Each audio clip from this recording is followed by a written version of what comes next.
Khun soap. In the soft afternoon sun, Phaen walked into the vast temple grounds.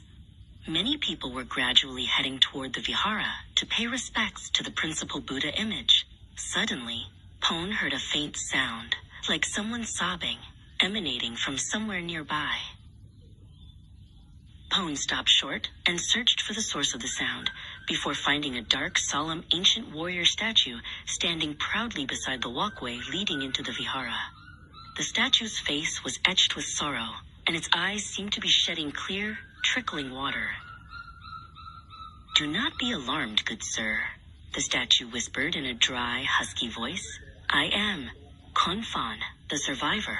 The statue looked up and pointed vaguely toward one direction. "Do you see that large teak house?" Phaen strained his eyes, following the stiff finger. The image that appeared was a beautiful, grand house, under the shade of a large tree.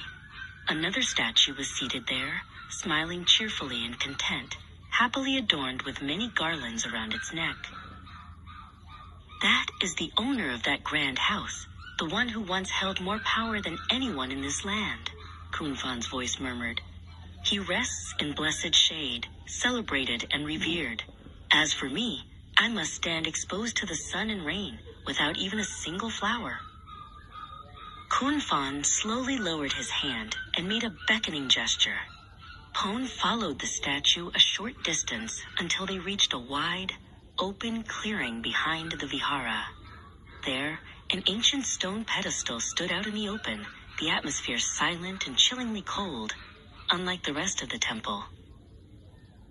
"This is where my beloved wife, Thong, was unjustly executed," Khun's voice cracked.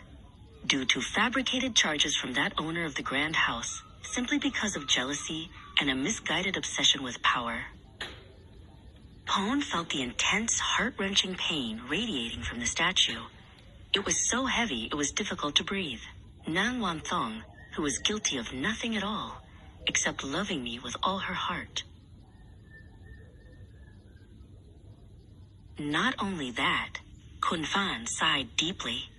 The owner of the grand house also ordered a ritual to bind our two spirits, forcing us to eternally guard this very vihara.